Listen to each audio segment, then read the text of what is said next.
Hello everyone, आप देख रहे हैं ऑल स्टडी इजली चैनल। आज हम पढ़ेंगे क्लास 12th का हिंदी का पेपर। जो इम्पोर्टेंट क्वेश्चन आंसर हमारे आपके रिपीट होते हैं, तो आज मैं वो आपको बताऊंगी। ठीक है, इनके आंसर्स भी बताऊंगी, तो आप लोग इनको ज़रूर रेडी कर लीजिएगा। आपके प्री बोर्ड और फाइनल में ये आने के पूरे चांसेस हैं।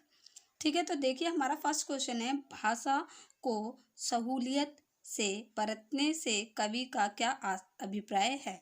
तो देखिए इसका आंसर है, पहले तो ये समझ लीजिए दो दो जो लिखा है ना, ये यानी कि एक क्वेश्चन आपका क्या है, 2 नंबर का है, तभी ये 4 बने और आपको यहाँ पे इन 3 में से 2 के आंसर देने हैं।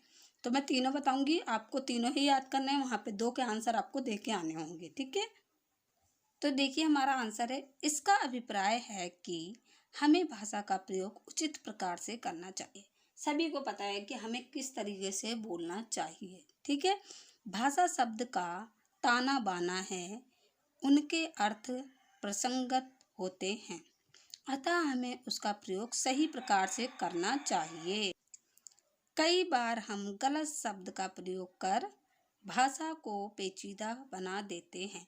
देखिए कई बार ऐसा होता है ना कि आप सही भी बोलोगे तो सामने वाला के पता नहीं किस मीनिंग में ले जाए आपकी बातों को। ठीक है, तो हमें बोलना इस तरीके से कि सामने वाला भी क्या है, उसको सही तरीके से लेके जाए। कभी कभी आप किसी को समझाओगे वो उल्टा मतलब लेके जाएगा। ठीक है, अदरवाइज आप गलत भी बोलोगे तो कभी कभी ऐसा होता है कि वो समझता है कि हाँ ये तो सही बोल रहा है। ठीक है, तो अपने बातों को जरा सोच समझ के बोलना चाहिए। ठीक है ना, बहुत से लोग राय का पहाड़ बना देते हैं, हमारी कोई बात ऐसी पकड़ लेते हैं तो वो राय का पहाड़ बना देते हैं उसे। इसलिए कहा गया है कि भाषा को सहूलियत के साथ बरतना चाहिए, यानी कि कोई भी चीज़ आप बोले तो सोच समझ के बोले। जैसे कहते हैं ना, धनुष से निकला बाण और जवान से निकला शब्द, कभी दोनों चीज़ें वापस नहीं ली जा सकती, इसीलिए कहते हैं सोच समझ के बोलिए। जितना आवश्यक हो उतना ही बोलना चाहिए, और कहीं भी है आप जब जरूरी है तो ही बोले, फालतू ना बोले, और उतना ही बोले जितना जरूरत हो, ज़्यादा बोलने की ज़रूरत नहीं है। अत्यधिक बोलना भी भाषा को विचित्रता दे देता है। ठीक है, ज़्यादा बोलना भी अच्छा नहीं होता है। हम बोलने में भूल ही जाते हैं कि हम क्या बोल रहे हैं। हम जब बोलते हैं तो हमें होश ही नहीं रहता हम क्या बोल रहे हैं। ठीक है, तो हमें सोच समझ के बोलना चाहिए। अतः बोलते समय अधिक सावधानी रखें। जब भी बोले तो सोच समझ के बोले, सावधानी से बोले कि हाँ सामने वाला कैसे माइंड का है और आपकी बातों को किस वे में लेके जा रहा है। कभी कभी ऐसा होता है ना, आप किसी को समझाओगे ना, वो आपको उल्टा ही समझा के चला जाएगा, आपकी बातों का कोई महत्व ही नहीं है वहाँ पे। तो ठीक है, तो ऐसी जगह बोले जहाँ आपकी बातों का महत्व हो, और सोच समझ के बोलो, और कम शब्दों में सामने वाले को समझाने की कोशिश करें। यही इस क्वेश्चन में कहा गया। ठीक है, तो आप पहले इसका एक स्क्रीनशॉट ले लीजिए और प्लीज़ देखिए। अगर आपको मेरी वीडियो अच्छी लग रही है तो प्लीज़ चैनल को सब्सक्राइब कीजिए और बेल आइकन दबाना ना भूलें, और अपने दोस्तों में ज़्यादा से ज़्यादा शेयर करें क्योंकि एग्ज़ाम आने ही वाले हैं। ओके, तो देखिए अब नेक्स्ट क्वेश्चन है हमारा, खा। जिंदगी में जो कुछ है, जो भी है, सहर्ष स्वीकार है। कवि के इस कथन को संक्षेप में व्याख्यापित कीजिए। तो देखिए इसका आंसर है, कवि कहता है कि मेरी जिंदगी में जो कुछ है, जैसा भी है, उसे उसे मैं खुशी से स्वीकार करता हूँ।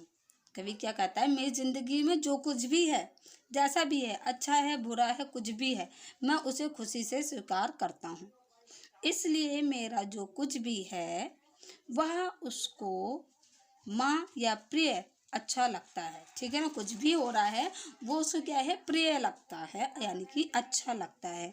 मेरी स्वाभिमानु युक्त गरीबी जीवन के गंभीर अनुभव विचारों का वैभव, व्यक्तित्व की दृढ़ता, मन में बहती भावनाओं की नदी में सब मौलिक है तथा नए हैं। वो कह रहा है मेरे लाइफ में कुछ भी चल रहा है, ठीक है ना, मेरे विचार हो गए, मेरी गंभीरता हो गई, अनुभव हो गया, क्योंकि हम देखिए हमारी लाइफ में उतार चढ़ाव आते हैं। ठीक है, सुख दुख आता रहता है, कभी किसी लड़ाई झगड़ा होता है, तो वो कह रहा है इन सब चीज़ों से मैं सीख रहा हूँ। ठीक है, और क्या है, दृढ़ हो रहा हूँ, यानी कि मैं मजबूत हो रहा हूँ, लोगों को देख रहा हूँ, व्यक्तित्व लोगों का कैसा है, तो वो कह रहा है कैसा भी है, अच्छा है बुरा है कैसा भी है, मैं उसे स्वीकार करता हूँ। ठीक है, वो भी खुशी खुशी। तो ये भी आपका क्वेश्चन हमेशा आता है, तो आप इसका भी एक स्क्रीनशॉट ले लें। अब देखिए नेक्स्ट क्वेश्चन है हमारा। तो देखिए गा है, मेरा पर्दा खोले है या अपना पर्दा खोले है, इस प्रश्नात्मक कथन का अर्थ बताइए। तो देखिए इसका आंसर है, तो ये है इसका आंसर। देखिए वीडियो पसंद आ रही है तो प्लीज़ लाइक ज़रूर कीजिएगा। अगर आपको कोई भी डाउट हो तो आप कमेंट बॉक्स में पूछ सकते हैं, नहीं तो यहाँ पे आपको मेरी इंस्टाग्राम आईडी शो कर रही होगी, आप वहाँ से भी मेरे इंस्टाग्राम आईडी पे मुझे डीएम कर सकते हैं। ओके, तो देखिए खुद का पर्दा खोलने का आशय है अपनी कमियों या दोषों को स्वयं ही प्रकट करना। यानी कि खुद का पर्दा खोलना है तो हम क्या अपने कमियों और दोषों को स्वयं ही यानी कि दूसरों के सामने प्रकट कर रहे हैं, यानी कि उसे बता रहे हैं। हम मान लीजिए किसी की चुगली कर रहे हैं या किसी के बारे में बता रहे हैं, तो हमारा व्यक्तित्व पता चल रहा है हम कैसे हैं, ठीक है। तो सामने वाला हमें भांप लेगा कि हाँ यार ये जब दूसरों की बुराई कर रहा है तो कहीं ना कहीं ये मेरी भी बुराई कर सकता है, दूसरों में कमी निकाला तो मेरे में भी कहीं ना कहीं कमी निकालता होगा, ये किस प्रकार का इंसान है, ठीक है। तो यहाँ पे यही कहा जा रहा है, यदि कोई व्यक्ति दूसरे की निंदा करता है, वही आ गया ना, देखिए निंदा करता है यानी कि किसी की बुराई करता है, ठीक है, तो वह अपनी स्वयं की ही कमजोरी व्यक्त कर रहा होता है। तो वो क्या है, स्वयं उसको तो बता ही रहा है कि वो वैसा है, प्लस अपने बारे में भी वो बता रहा है कि मैं किस तरीके का पर्सन हूँ, ठीक है, मैं किस तरीके का व्यक्ति हूँ। कवि की बुराई करने वाला अपनी बुराई से भी पर्दा उठाता है। देखिए कवि कह रहे हैं जो दूसरों की बुराई करते हैं तो वो अपना भी तो पर्दा सामने वाले के सामने खोल ही रहे हैं, ठीक है। तो इसलिए कहते हैं दूसरों की बुराई ना करें, खाली देखे एक कान से सुने और दूसरे कान से निकाल दें। तो आप इसका भी एक स्क्रीनशॉट ले लीजिए। ये था, आई होप मेरी वीडियो आपके लिए हेल्पफुल रही होगी। तो प्लीज़ मेरे चैनल को सब्सक्राइब कीजिए और बेल आइकन दबाना ना भूलें। Thank you.